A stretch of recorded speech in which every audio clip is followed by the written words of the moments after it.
Right now, behind thick concrete walls and steel doors, 10 of the most dangerous people who ever lived are breathing, eating, and waking up every single morning, still alive. Some of them smile, some of them pray. One of them has an Xbox, and the scariest part, a few of them nearly walked free. If this already has you hooked, subscribe and hit the bell, because it only gets darker from here. Number 10. Charles Cullen, the Angel of Death. He walked into hospitals with a smile, wearing scrubs, carrying medicine. He looked like someone who saved lives. For 16 years, nobody knew he was doing the opposite. Charles Cullen was a nurse in New Jersey and Pennsylvania. Between 1988 and 2003, he crept into patient rooms at night and injected lethal doses of medication into people who were already sick and helpless. Some were recovering. Some were almost ready to go home. He chose them anyway. When he was finally caught in 2003, investigators asked him how many people he had killed. He said he wasn't sure. Estimates range from 40 confirmed victims to possibly 400 people. In hospitals by a nurse. He is currently serving 11 consecutive life sentences in New Jersey. His story inspired the 2022 Netflix film The Good Nurse. He is still alive. The families of his victims never stopped counting. Number 9. Paul Bernardo, Canada's Nightmare. In the early 1990s, 2 teenage girls, Leslie Mahaffey, 14, and Kristen French, 15, were kidnapped near St. Catharines, Ontario. They were held, tortured, and murdered. The man responsible was Paul Bernardo, a charming, good-looking accountant who had already been secretly raping women across Toronto for years. Here is the twist that shook Canada to its core. Bernardo's wife, Carla Homolka, helped him. She filmed the attacks. She participated. And then she made a deal with prosecutors, pleading guilty to manslaughter in exchange for a 12-year sentence. She walked free in 2005. Bernardo received a life sentence and was classified as a dangerous offender.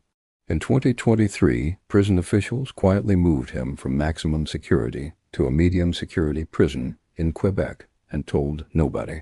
When the victims' families found out, the country erupted. In November 2024, he was denied parole for the 3rd time. He is still in that medium-security prison right now. A few guards, a bit more freedom. His victims never got any. Number 8. Joseph James DeAngelo, the Golden State Killer. For over a decade, a ghost moved through California. He broke into homes. He raped women. He murdered couples in their beds. He called victims on the phone afterward, breathing silently, just to remind them he was still out there. Police had at least 4 different names for him because they didn't know it was the same man. The East Area Rapist, the Original Night Stalker, the Visalia Ransacker, the Golden State Killer. He committed at least 13 murders, more than 50 rapes, and over 120 burglaries, then simply stopped in 1986 and disappeared into ordinary life. The twist? He was a police officer. Joseph James DeAngelo had worked in law enforcement. He knew exactly how investigators thought. He retired. He mowed his lawn. He lived in a quiet suburb. In 2018, at age 72, he was caught because a genealogy website helped detectives trace DNA from a crime scene to his relatives. They pulled a tissue from his trash. It matched. He was arrested in his driveway, still wearing his pajamas. He pleaded guilty in 2020 and is currently in protective custody at California State Prison, Corcoran, isolated because other inmates would kill him if they could. Number 7. David Berkowitz, son of Sam. In 1976 and 1977, New York City was a city in terror. A man was shooting strangers, couples parked in cars, women walking home, people sitting on porches. 6 people died, 7 were wounded. And the killer was sending letters to newspapers taunting police, signing them, Son of Sam. He told them a demon lived in his neighbor's dog and was ordering him to kill. When David Berkowitz was finally caught, tracked down through a single parking ticket near one of his crime scenes, the entire city exhaled. He was sentenced to 365 years in prison. Here is the strange part. In 1987, Berkowitz said he found God. He became an evangelical Christian. He now calls himself the Son of Hope. He tells other prisoners about faith. He has been denied parole 12 times, and he agrees with every decision. He has said and repeated over the years that he believes he deserves to stay in prison for the rest of his life. His next parole hearing is scheduled for May 2026. Nobody expects the answer to be different. Number 6. Dennis Rader, the BTK killer. Between 1974 and 1991, a killer stalked Wichita, Kansas. He broke into homes, tied up his victims, and slowly killed them. He left behind poems and letters for the police, calling himself BTK, which stood for bind, torture, kill. Then, after his 10th murder in 1991, he went completely silent for 13 years. When he came back in 2004, he started mailing packages again. One of them contained a floppy disk. Investigators traced the disk to a church computer. The church president was a man named Dennis Rader, a city compliance officer, a Boy Scout leader, a father of 2. He was arrested in 2005. At his sentencing, he described each murder in calm, clinical detail, like he was reading a grocery list. He is currently serving 10 consecutive life sentences at El Dorado Correctional Facility in Kansas. In letters obtained in 2022, he described his days birdwatching, doing push-ups, reading thrillers. One of the books he enjoyed was The Girl with the Dragon Tattoo. Comment below, which of these stories shocked you the most so far? We have 5 more to go, and they get worse. Number 5. Gary Ridgway, the Green River Killer. He is believed to have killed more women than almost any other convicted murderer in American history. Gary Ridgway, the Green River Killer, was convicted of 49 murders. He himself has claimed the number is closer to 71. He said he lost count. His victims were mostly young women in vulnerable situations, runaways, women living on the streets, picked up along Pacific Highway South near Seattle throughout the 1980s and 1990s. He strangled them with his hands. He sometimes returned to the bodies. He avoided the death penalty by striking a deal. He would lead investigators to the remains of still missing victims. He has been doing that for over 2 decades.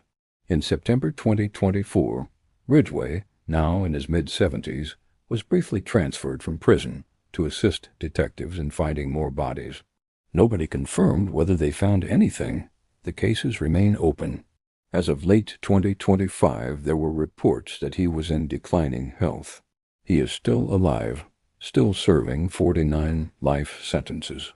And somewhere in King County, Washington, there may still be victims that only he knows about. Number 4. Anders Behring Breivik, Norway's worst day. On July 22, 2011, a man detonated a car bomb in Oslo, killing 8 people. Then he drove to a nearby island, Utøya, where young students were attending a summer camp. He walked the island for over an hour with a rifle. He killed 69 people, most of them teenagers. Anders Behring Breivik had planned it for years. He believed he was fighting a culture war. He felt no remorse. At trial, he made a far-right salute. He compared himself to Nelson Mandela. Norwegian law gave him the maximum sentence, 21 years, extendable indefinitely if he remains a danger. He has been in near total isolation ever since. But here is where it gets strange. He sued Norway, arguing that solitary confinement violated his human rights. He has access to a kitchen, a TV room, an Xbox, a gym with a treadmill and weights and 3 parakeets. A court initially ruled in his favor. Higher courts overruled it. He appealed again. He has made the same arguments multiple times. He was denied parole in 2022 and sought parole again in 2024. In 2025, he changed his name to a fantasy, Old Norse name. The families of his victims have had to sit through every hearing. Number 3. Dzhokhar Tsarnaev, the Boston Marathon bomber. April 15, 2013. The finish line of the Boston Marathon. 2 pressure cooker bombs exploded in a crowd of spectators. 3 people were killed. Over 500 were injured. Many lost limbs. The youngest victim was 8 years old. Dzhokhar Tsarnaev was 19. He and his older brother Tamerlan had built the bombs together. After the bombing, they shot and killed an MIT police officer during their attempt to flee. Tamerlan died in the confrontation. Dzhokhar was found hiding in a boat in a backyard 4 days after the attack. He was convicted on all 30 counts against him. He was sentenced to death. Here is what makes this case still very much alive. In December 2024, President Biden commuted the death sentences of 37 of the 40 people on federal death row. Tsarnaev was one of only 3 who was not included. His appeals continue. His execution date has not been set. He sits on death row at a DX Florence in Colorado, the most secure prison on American soil. No one has ever escaped from it. Number 2. Khalid Sheikh Mohammed, the man behind 9/11s. He is the man the U.S. government calls the principal architect of September 11, 2001, the day nearly 3,000 people were killed in New York, Washington, D.C., and Pennsylvania when 4 hijacked planes were turned into weapons. Khalid Sheikh Mohammed planned the operation. He recruited the hijackers. He coordinated the attacks from abroad. He was captured in Pakistan in 2003 and taken to secret CIA prisons, first in Afghanistan, then Poland, where he was waterboarded 183 times. In 2006, he was moved to Guantanamo Bay, where he has remained for nearly 20 years without a completed trial. In July 2024, a deal was reached. He would plead guilty and receive life in prison instead of facing the death penalty. 2 days later, the defense secretary canceled it. In July 2025, a federal appeals court voided the deal entirely. As of 2026, the case is still in the pretrial phase. The families of 9/11's victims have been waiting for justice for 25 years. One family member told reporters, "We're in 2025, and we're still at the pretrial stage.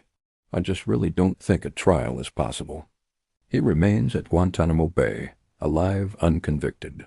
Number 1. Joaquin El Chapo Guzmán, the man who escaped twice. He was once listed on Forbes' billionaire list. He ran a drug empire that operated in over 50 countries, moving billions of dollars in cocaine, heroin, methamphetamine, and marijuana. He is believed to be responsible for more than 34,000 deaths, and he escaped from 2 different maximum security prisons in Mexico. The first time, in 2001, he walked out disguised as a guard, with the help of corrupt officers.